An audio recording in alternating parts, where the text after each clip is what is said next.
Bugun 1-dekabr kuni giyohvandlikka qarshi kurash respublikadagi vaziyat, ko'rilayotgan choralar va yangi strategiyalar bo'yicha Ichki ishlar vazirligi, Davlat xavfsizlik xizmati, Sog'liqni saqlash vazirligi bilan birgalikda matbuot anjumani o'tkazildi. Press konferensiya bo'lib o'tmoqda.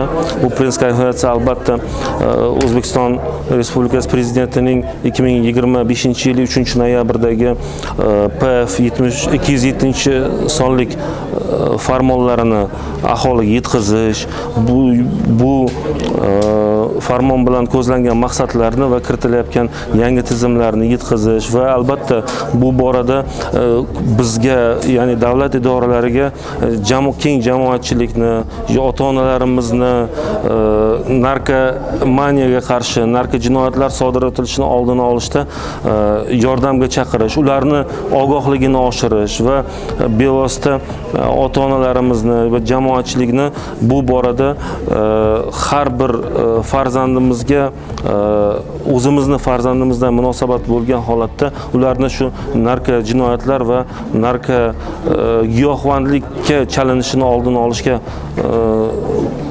qaratilgan bir tadbirlarimizda, profilaktik tadbirlarimizda bir yonimizga yelkadosh bo'lishga chaqirishdan iborat bo'ladi. Giyohvand moddalar savdosi va uyushgan jinoyatchilikka qarshi kurashish qat'iy va doimiy nazoratni talab qiladigan muhim masaladir. Assalomu alaykum. Xabardorlik saytidan jurnalist Shahnoza Pardaboyevaman. Savolim quyidagicha: 2025-yilda giyohvandlik vositalarini iste'mol qilgan qancha odam maxsus shifoxonalarda davolangan va bu holat o'tgan yil bilan solishtirganda qanday statistikani ko'rsatadi? 36.366 nafar bemor davolanib chiqqan.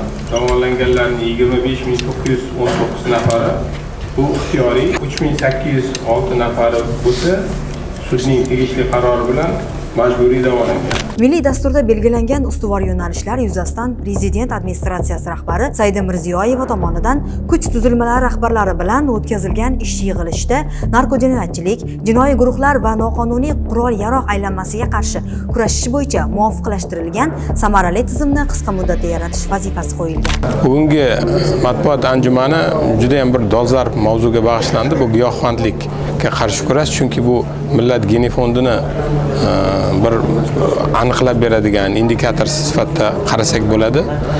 Jahonda barcha yo'nalishlarda ish ketishi mumkin, lekin agar biz mana hozir hurmatli prezidentimiz administratsiya rahbari darajasida bunga yondoshgani bekorga emas. Qolaversa, giyohvandlik va narkojinoyatchilarning barvaqt oldini olish hamda ularga qarshi kurashish bo'yicha 2025-2026 yillarga mo'ljallangan kompleks amaliy harakatlar milliy dasturi ijrosini ta'minlash maqsadida giyohvandlikni oldini olish va uyushgan jinoyatchilikka qarshi kurashish bo'yicha tadbirlar rejasi ishlab chiqildi. Matbuot anjumanida rejada belgilangan muhim yo'nalishlar yuzasidan davlat idoralari va mas'ul tashkilotlarning vazifalari bayon etildi.